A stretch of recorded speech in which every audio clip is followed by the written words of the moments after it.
July 25. ശാസ്ത്രലോകം അതുവരെ അവിശ്വസനീയം എന്ന് കരുതിയ പരീക്ഷണം വിജയകരമായ ദിവസമാണ് ജൂലൈ 25. ജൂലൈ 25 ഈ കാണുന്ന വ്യക്തികളുമായിട്ട് വളരെയധികം ബന്ധമുണ്ട്. എന്താണെന്നല്ലേ? നമ്മുടെ ലോകം കണ്ടതിൽ വെച്ച് ഏറ്റവും വലിയൊരു കണ്ടുപിടുത്തത്തിന് സാക്ഷ്യം വഹിച്ചിട്ടുള്ള വ്യക്തികളാണ് ഇവർക്ക് ഈ ഒരു ദിവസമായിട്ട് വളരെയധികം ബന്ധമുണ്ട്. ഇതാണ് ലൂയിസ് ബ്രൗൺ.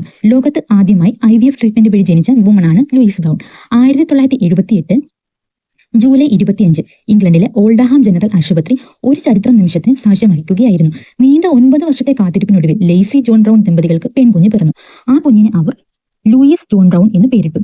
ലോകത്തിലെ ആദ്യത്തെ ടെസ്റ്റ് ട്യൂബ് ശിശുവായിരുന്നു ലൂയിസ്. അവളുടെ ജനനം ലോകമെമ്പാടുമുള്ള കുഞ്ഞുങ്ങളില്ലാത്ത ലക്ഷക്കണക്കിന് ദമ്പതികൾക്ക് പ്രത്യാശയുടെയും ആനന്ദത്തിന്റെയും സന്ദേശമായി. ഈ അത്ഭുത നേട്ടത്തിന് പിന്നിൽ ഭ്രൂണശാസ്ത്രജ്ഞൻ റോബർട്ട് എഡ്വേർഡ് ഒരു പതിറ്റാണ്ടിലേറെ നീണ്ട കഠിനാധ്വാനം ഉണ്ടായിരുന്നു. ഒട്ടേറെ പരാജയങ്ങൾക്കൊടുവിലാണ് അവർ ശാസ്ത്രലോകം അതുവരെ അവിശ്വസനീയം എന്ന് കരുതിയ പരീക്ഷണം വിജയകരമായത്.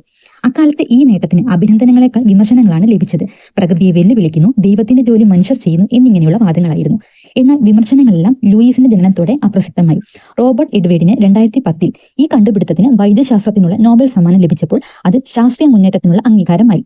ആ അത്ഭുതത്തിന്റെ ഓർമ്മയ്ക്കായി ജൂലൈ 25 ലോക ഭ്രൂണശാസ്ത്രജ്ഞ ദിനമായി ആചരിക്കുന്നു. അതോടൊപ്പം ലോക ടെസ്റ്റ് ട്യൂബ് ശിശു ദിനമെന്നും ലോക IVF ദിനമെന്നും ആചരിക്കുന്നു. താങ്ക്